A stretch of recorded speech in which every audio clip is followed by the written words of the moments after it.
వెంకటరమణ కొరుపోలు ఛానల్కు స్వాగతం. ప్రజలారా, అనగనగా ఒక విచిత్రమైనటువంటి ఊరి కథలో గత ఎపిసోడ్ 2లో చెప్పిన ప్రకారం ఆ గుంటకాడ నక్కలాగా ఉన్నటువంటి ఆ నాయకులు ఆ ఊర్లో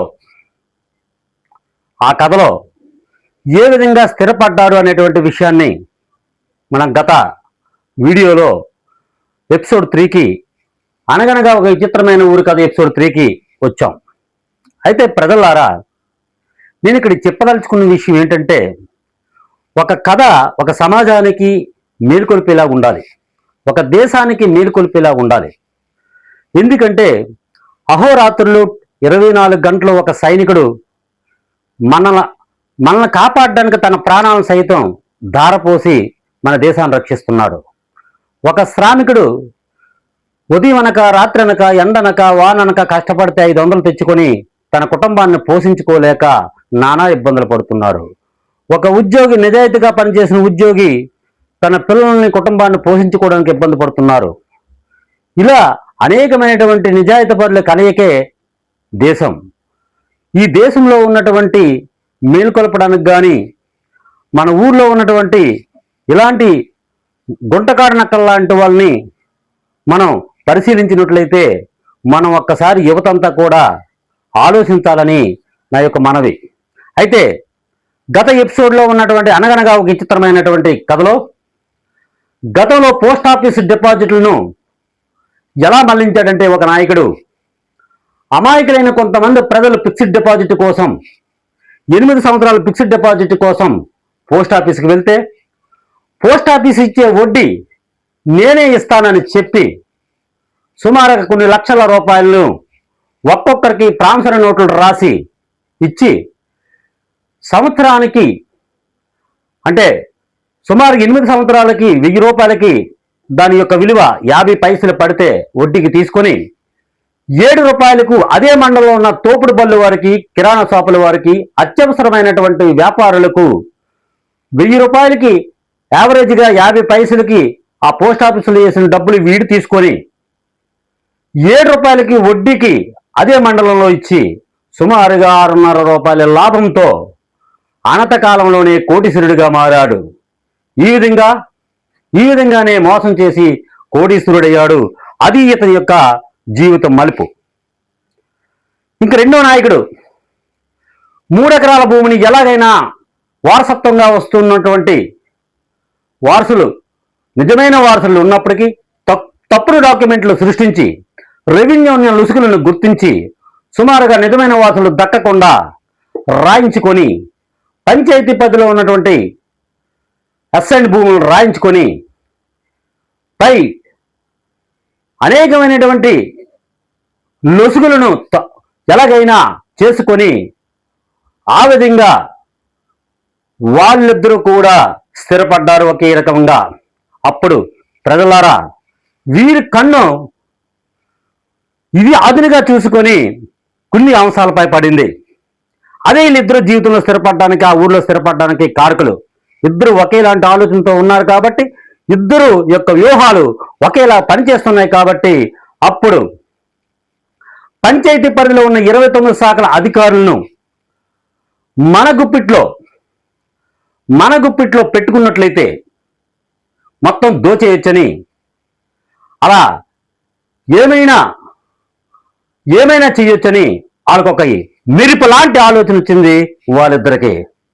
అత్యాశ పెరిగి ప్రజలను ఎలా మోసం చెయ్యాలా అని మెరుపు లాంటి ఆలోచన వచ్చినప్పటి నుంచి ఆ ఊరు పంచాయతీ సర్పంచ్ పదవి మనకే దక్కితే, ఆ పంచాయతీ పదవి మన దగ్గరే ఉంటే, ఆ అధికారం మన దగ్గరే ఉంటే ఎలా ఉంటుందని ఆలోచించారు.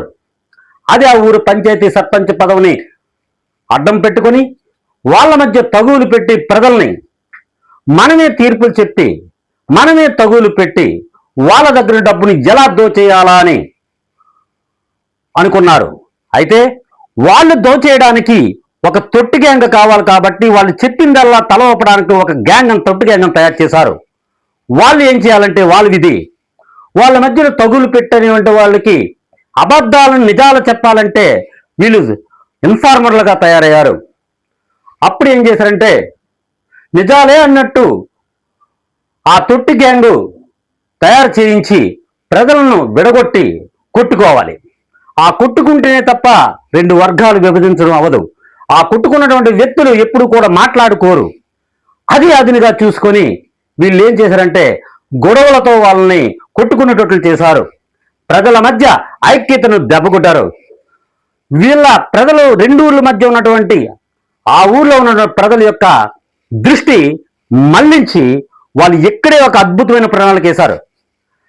రోడ్డు పక్కన ఉన్న భూమును ఒకవేళ ఉంటే ఎలా దోచేయాలి, ఒకవేళ సామాన్యులు ఒక ఇల్లు కట్టుకుంటే వాళ్ళని ఎలా బెదిరించి డబ్బులు లాగాలి, పంచాయతీని నిధులను దారి మళ్లించి ఏ విధంగా